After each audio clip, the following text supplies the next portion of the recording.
Essa semana eu estava refletindo algumas coisas, né, na palavra e no Senhor, e eu lembro há muito tempo atrás que sempre que algumas pessoas tinham problemas em casa, principalmente problemas ligados a equipamentos eletrônicos, né, o pessoal costumava me chamar.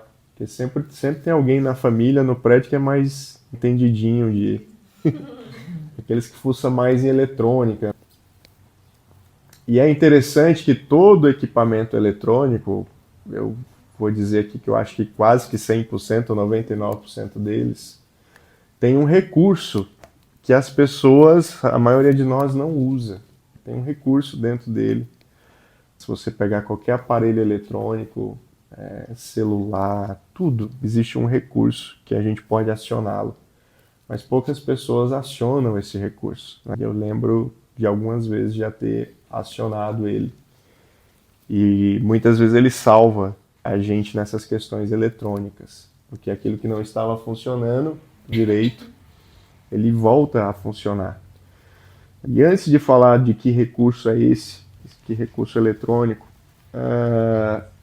quando a gente olha para as nossas vidas, e aqui nós temos pessoas de várias idades, temos pessoas mais maduras, temos pessoas de média idade, temos aí adolescentes, dois jovens iniciando a sua carreira, sua vida, com muita estrada ainda para percorrer. Mas o fato é, meus irmãos, que todos nós, a gente vem também com a programação de fábrica. Né? A gente vem com recursos que a vida nos dá.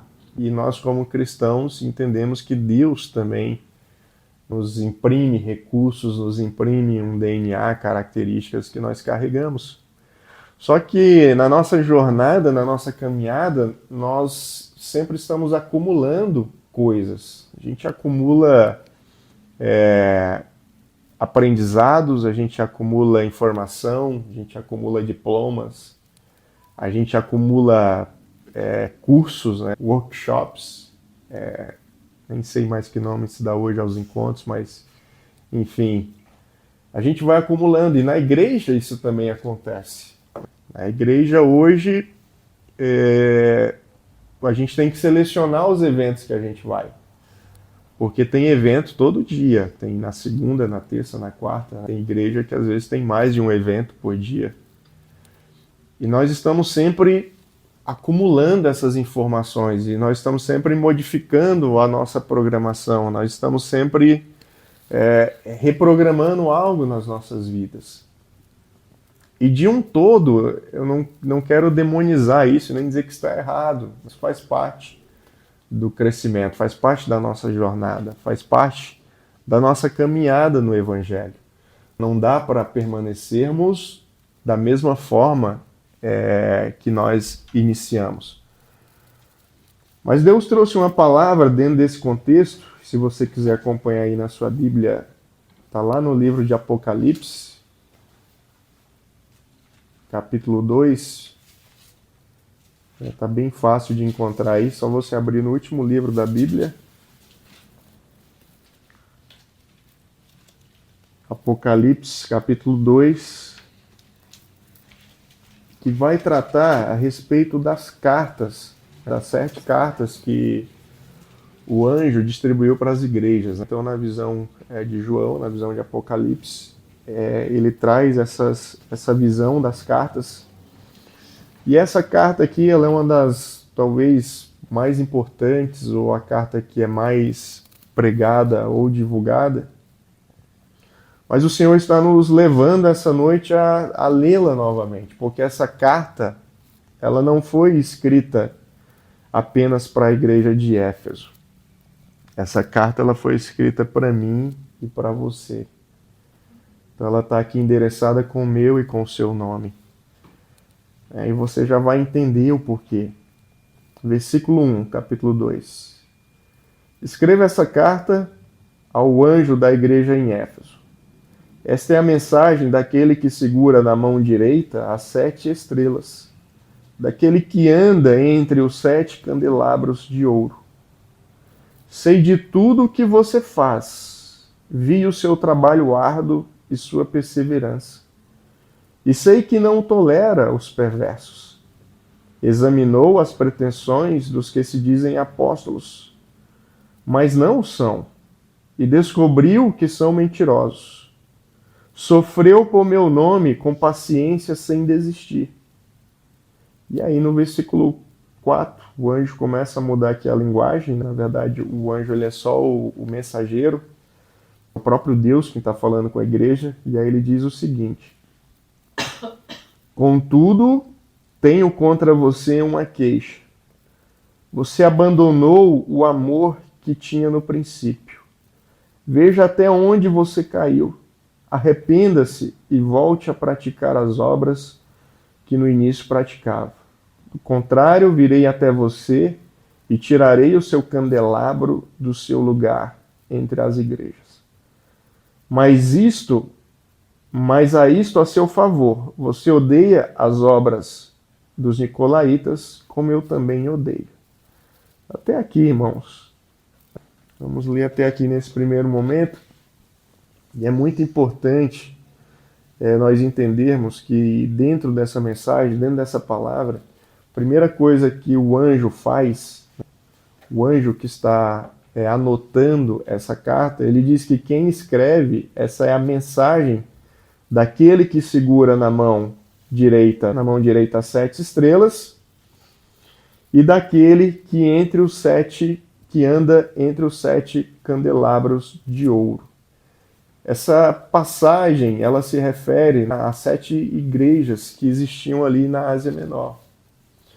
E quem é esse que tem as estrelas na mão, as 7 estrelas na mão direita, e que anda entre os candelabros de ouro? Eu não sei se você já viu uma imagem de um candelabro, mas o candelabro, naquela época, ele é alimentado por um óleo. Então ele queima a partir de um óleo. E quando o anjo fala que essa é a mensagem daquele que segura na mão direita as 7 estrelas e está no meio dos candelabros, é aquele que derrama o óleo sobre a vida, sobre os candelabros, né? Sobre a vida das igrejas. E quem que derrama esse óleo? É o próprio Deus. Ele é o sumo sacerdote que derrama o óleo sobre as igrejas. Então hoje nós podemos queimar a essência de Cristo por causa do óleo que é derramado por Ele nas nossas vidas. E por que essa mensagem é importante? Porque lá no final, no versículo 6 ali, aliás, aqui no versículo 5, né, ele diz o seguinte: se a igreja não mudasse, do contrário, eu virei até vocês e tirarei o candelabro do seu lugar. O que Deus está falando? Olha, se vocês não mudarem de atitude, se vocês não mudarem, né, determinados hábitos, então vocês vão deixar de receber o óleo. Por quê? Porque vocês vão ser retirados do local de vocês. Então existe aqui uma palavra de Deus sobre a vida da igreja, sobre as nossas vidas, e é importante que você entenda que ela não é uma mensagem de maldição. O objetivo de Deus não é fazer com que a igreja e os candelabros aqui representados sejam retirados da sua presença. Pelo contrário, a palavra de Deus é para que nós possamos estar ao seu redor, recebendo da parte dele aquilo que nós precisamos.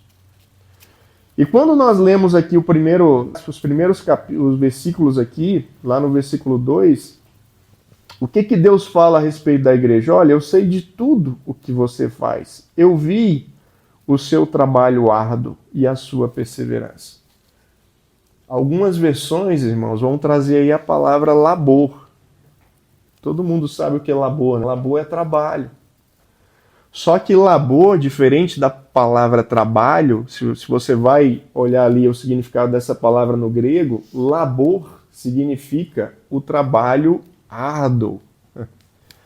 Não é aquele trabalho Nutella que a gente tem hoje em dia, igual o meu. Meu trabalho é Nutella, eu fico de frente ao computador em casa. Não é um trabalho árduo. Mas aqui ele está falando o quê? Eu reconheço o trabalho árduo de vocês. Né? Ou seja, aquele trabalho que é pesado, aquele trabalho que você fala assim, poxa, eu estou cansado de fazer isso, mas eu estou fazendo porque eu tenho que fazer. Então essa era a igreja de Éfeso, era uma igreja que ela caminhava, que ela trabalhava apesar da dureza do trabalho, apesar das críticas, apesar dos confrontos, apesar do vento contrário, apesar das intempéries da vida. Então era uma igreja que arduamente se dedicava à obra de Deus. E a primeira coisa que o Espírito Santo está falando aqui ao seu coração e ao meu coração é que Deus tem visto as coisas que você tem feito. O Senhor tem visto o seu trabalho árduo. E o trabalho árduo aqui, ele não se restringe às questões de igreja, ele não se restringe às questões eclesiásticas, à eclésia, ao povo reunido ali em nome de Deus. Mas ele também fala que reconhece o seu trabalho árduo no seu casamento, na criação de filhos. Muitas vezes criar filho é um trabalho árduo. Vocês dois que são jovens um dia, quando forem pais, vocês vão entender essa palavra. Ser pai muitas vezes é um trabalho árduo. A gente tem que se dedicar mais, a gente tem que trabalhar mais para poder botar o sustento dentro de casa, para vocês poderem usufruir de uma boa escola, para vocês usufruírem de lazer, para vocês usufruírem de um futebol, de um videogame, de uma internet, de um celular. A gente precisa ser melhor, né, para ser exemplo. Nós precisamos nos dedicar como pais, a gente precisa estudar mais, a gente precisa aprender mais. Muitas vezes o seu trabalho árduo é dentro de casa. Às vezes você está fazendo um trabalho árduo para a sua família, para o seu cônjuge, para a sua esposa, para o seu marido, para os seus filhos. Você fala assim, poxa, tá tão pesado, Deus, mas você faz porque é o trabalho que precisa ser feito, né? Se nós não fizermos, irmãos, quem que vai fazer esse trabalho? Não dá, tem coisas que não dá para terceirizar. Algumas coisas até o dinheiro terceiriza uma diarista. Você pode terceirizar, mas não dá para terceirizar a atenção para o teu cônjuge, não dá para terceirizar a atenção para os teus filhos. Às vezes não dá para terceirizar a atenção do teu trabalho, da tua empresa. Não dá. Ou você faz, ou você faz. Não tem como. E Deus reconhece isso na vida da igreja de Éfeso. Deus reconhece isso nas nossas vidas. Muitas vezes a gente vem nesse trabalho árduo e aí ele vem aqui com o segundo adjetivo, que é o quê? É perseverante. De perseverar. Perseverar é o que? É você não desistir apesar das intercorrências. Você não desistir apesar do vento contrário. É você continuar persistindo e acreditando naquilo que Deus tem para a sua vida. Se Deus falou para você que ia te dar uma família e você perseverou, mesmo casando sem ter condições, mesmo às vezes casando sem ter onde morar, sem ter uma casa própria, mas você perseverou. Você falou, Deus, vou casar e vou constituir uma família. E Deus falou que você iria ter filhos, e você teve filhos, e você perseverou. E quem não teve filhos, que vai ter, estão perseverando. Os filhos virão. Então isso é perseverar. A gente olha e fala, Deus, eu não tenho condições de casar, não tenho condições de ter filho, mas na perseverança, na força, as coisas vão acontecendo e Deus vai provendo. Não tinha condições de montar uma empresa, mas Deus, na minha perseverança, tem me honrado. Eu tenho perseverado, eu tenho buscado aprender mais sobre aquilo que eu tenho feito. Então Éfeso era uma igreja que perseverava. E outra coisa, era uma igreja que não tolerava os perversos. Era uma igreja que não tolerava mentira, não tolerava a intriga, não tolerava as contendas. Era uma igreja tão alicerçada na palavra que eles não toleravam nem os falsos profetas, os falsos apóstolos.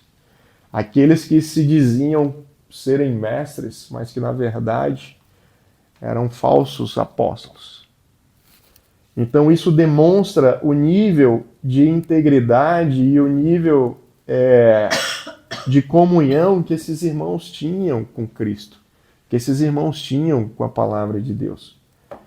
Era uma igreja que, se nós olhássemos de fora, era praticamente a igreja perfeita. Era a igreja que funcionava de forma plena. Todos os seus ministérios, todos os membros fluindo.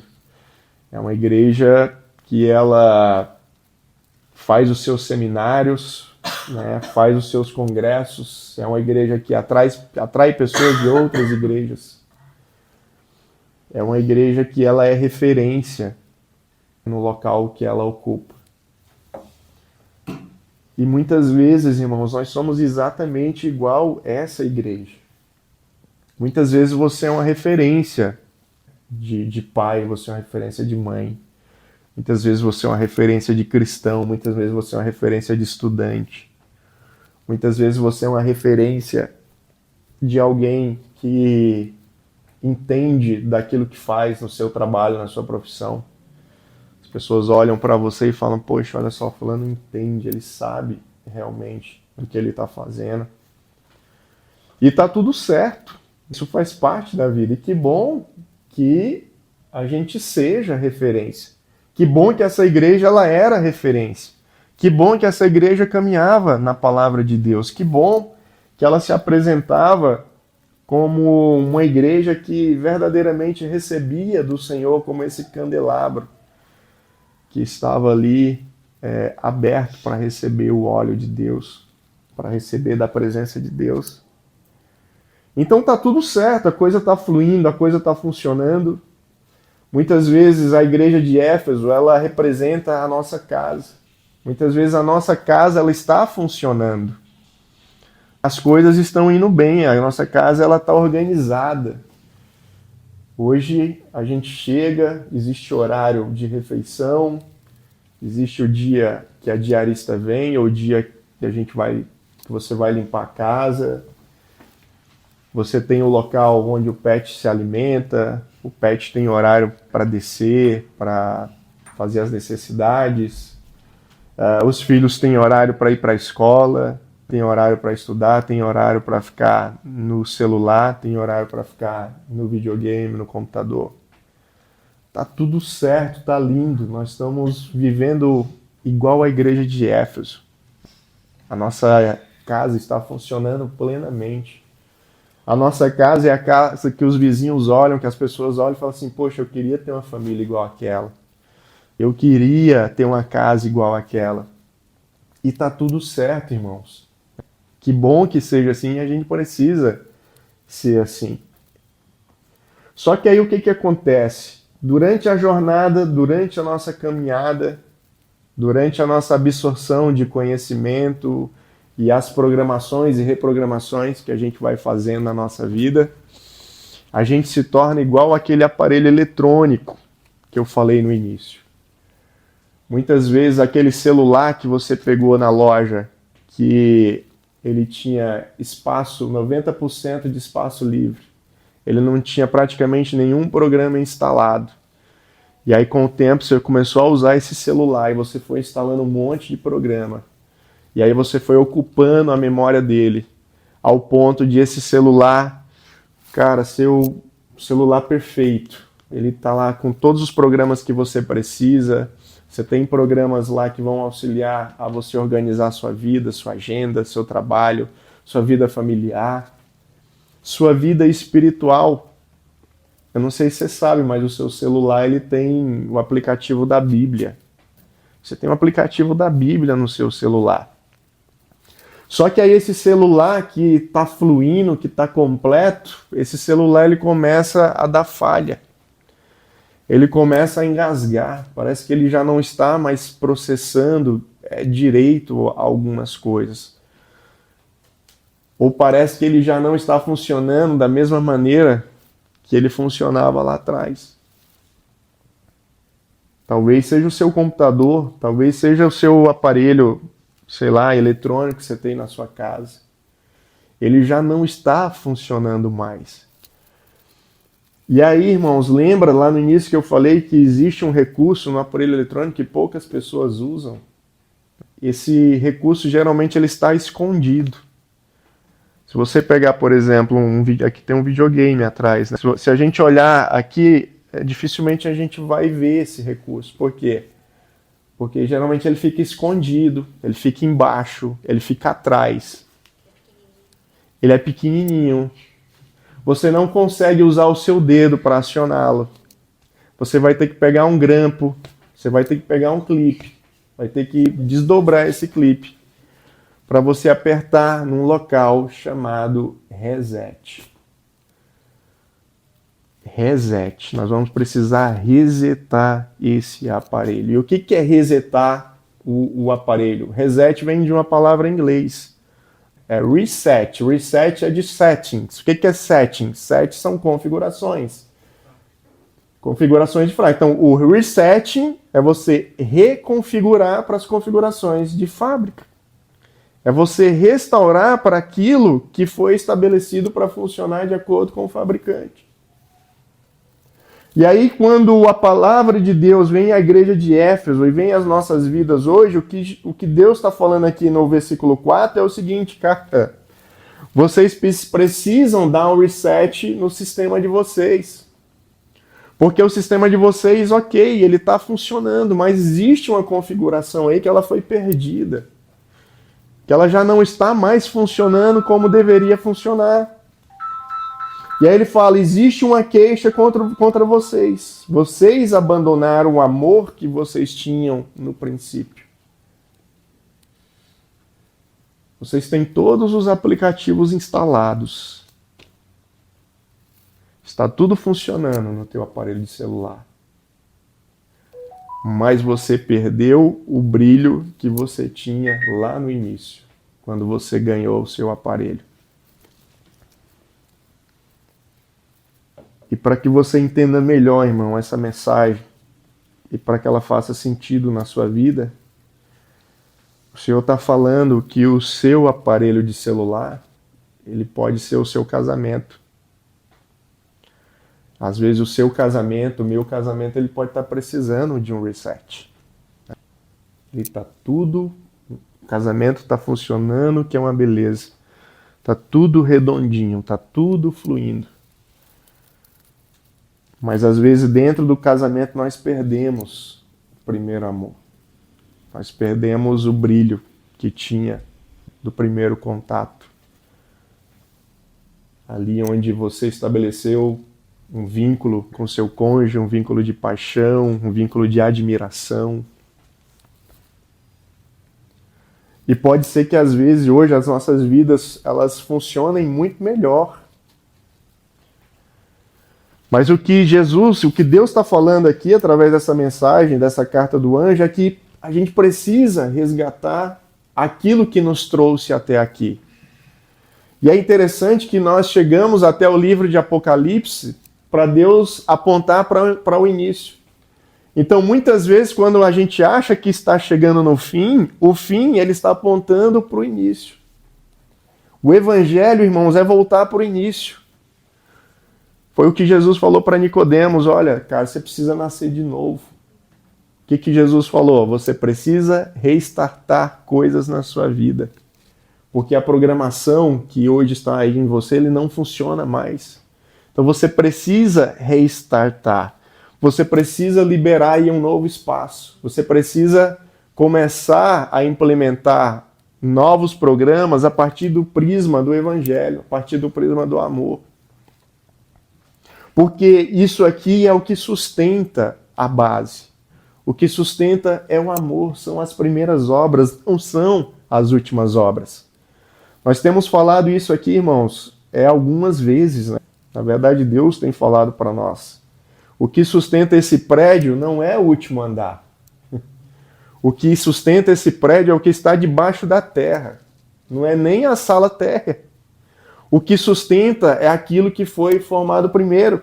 E é o que Jesus está dizendo, o que Deus está falando para a igreja de Éfeso é isso. O que sustenta vocês não é aonde vocês chegaram, mas é aquilo que vocês fizeram lá atrás.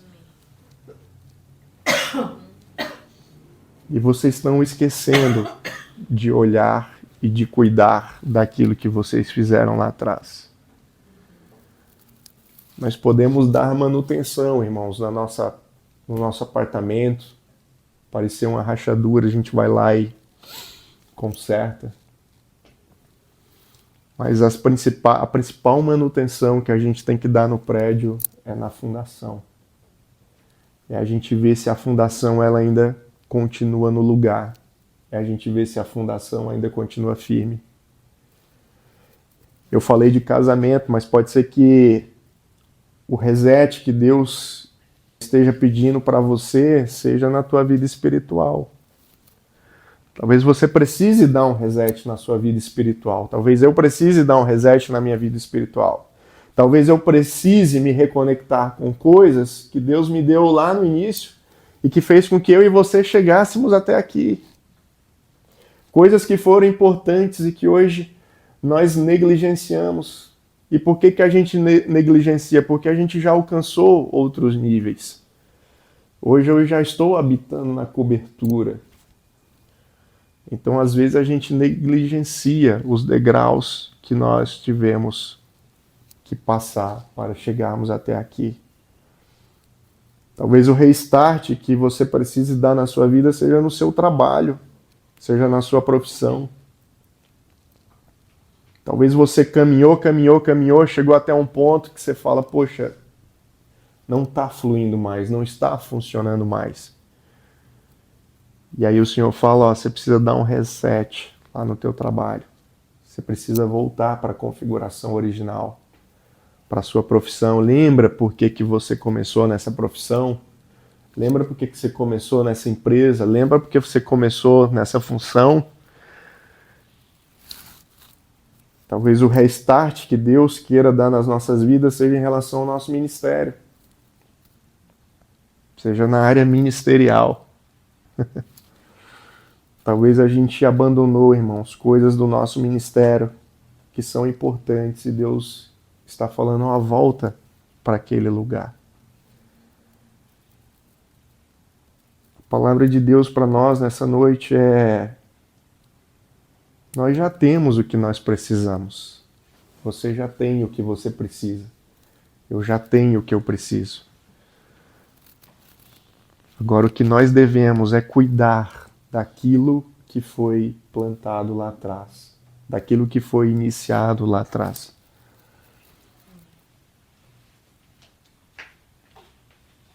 Arrependa-se e volte a praticar as obras que no início praticava. Do contrário, virei até vocês e tirarei o candelabro do seu lugar entre as igrejas. E se você ainda tem dúvidas a respeito dessa palavra, né, você fala assim, poxa, o aparelhinho a gente reseta apertando lá com clips. O celular ele tem alguns códigos, né? No iPhone você aperta lá alguns códigos e ele reinicia. Ou você vai lá nas configurações e volta para as configurações de fábrica.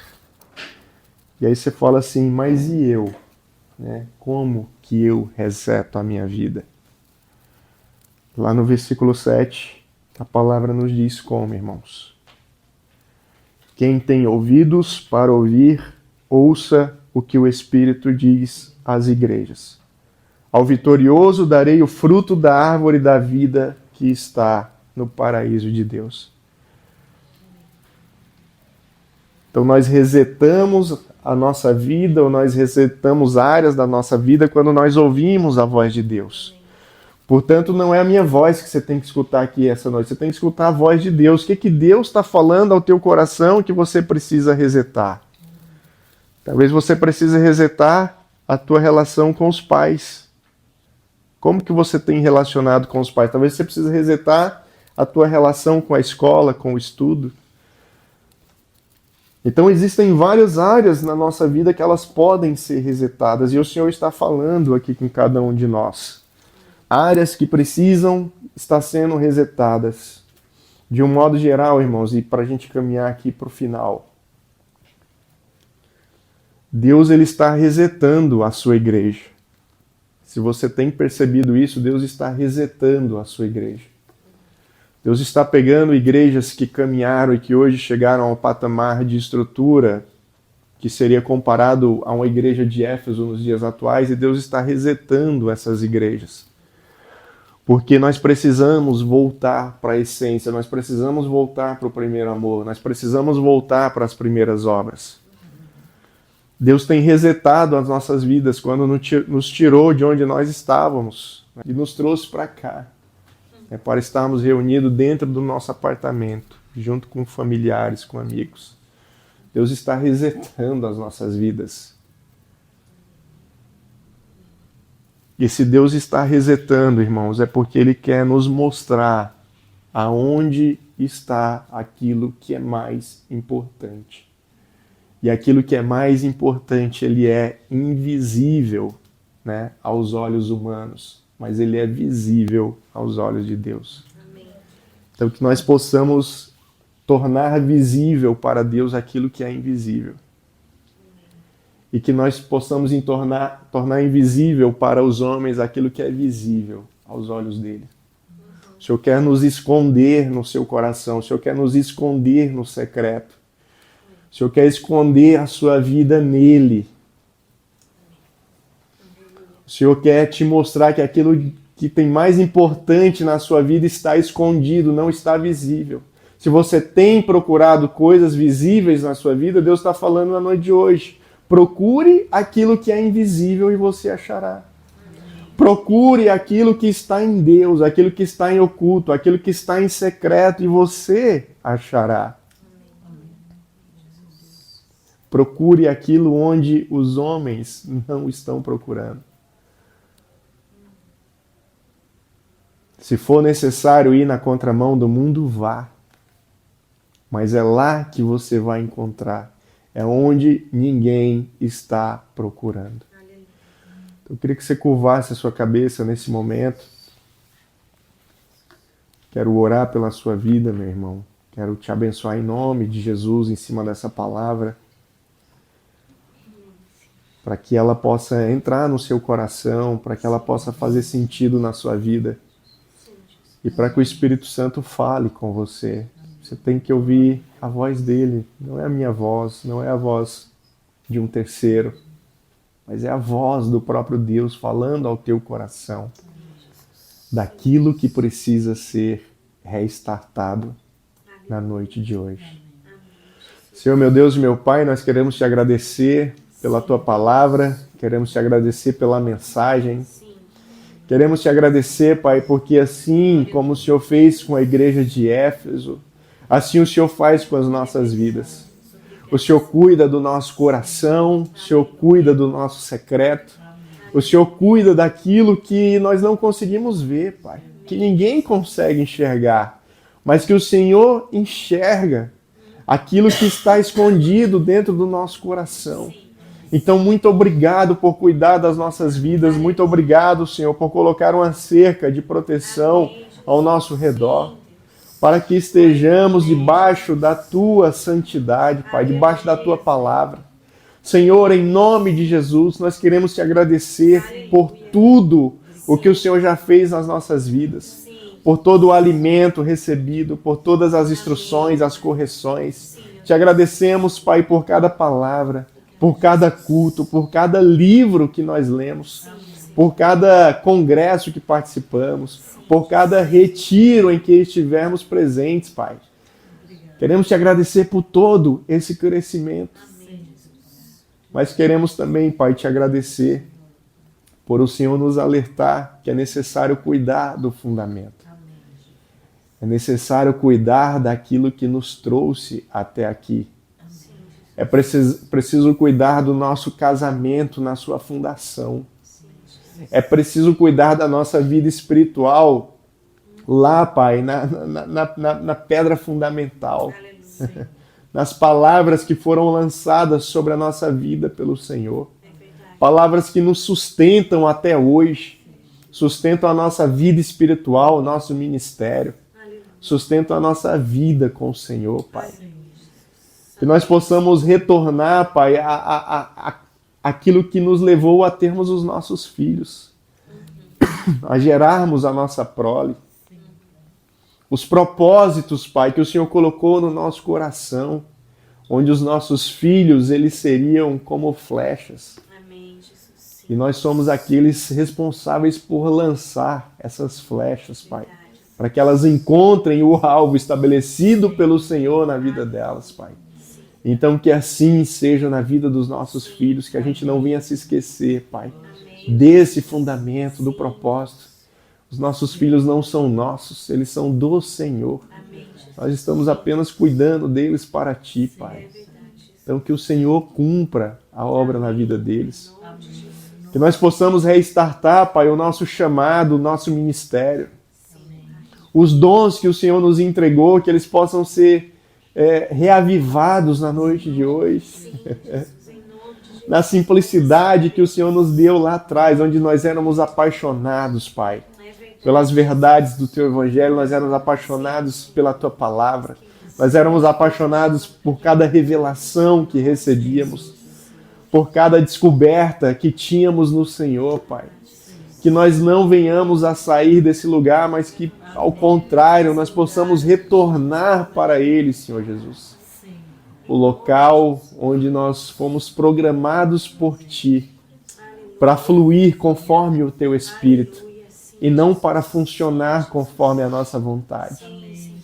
O nosso desejo, Pai, na noite de hoje, é que nós possamos fluir de acordo com o Teu Espírito, fluir na Tua Palavra, fluir na Tua luz, fluir na revelação das boas novas do Teu Evangelho, Pai.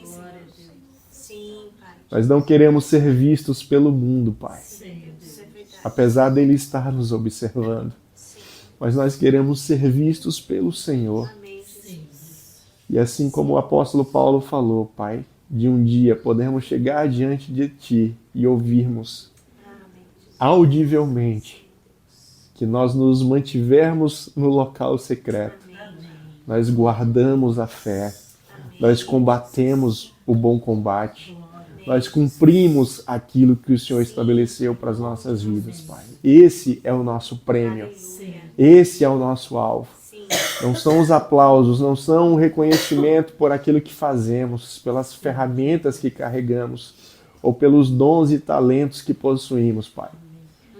Mas o nosso alvo, nosso galardão será de ouvir do Senhor que conseguimos começar bem e terminarmos bem, Pai. Então que assim o Senhor faça na noite de hoje, que assim o Senhor cumpra e que o Senhor abençoe cada família aqui representada, Pai. Que não venha faltar nada na sua vida, que não venha faltar a Tua presença, a Tua palavra, o discernimento do Senhor, que não venha faltar a presença do Teu Espírito, Pai. Que seja uma constante e um abundante em nosso meio. Que possamos desfrutar a cada segundo, Pai, da Tua companhia, da Tua orientação e da sabedoria que o Senhor tem para derramar sobre as nossas vidas. E assim, Pai, nós oramos e Te agradecemos por essa mensagem, em nome de Jesus.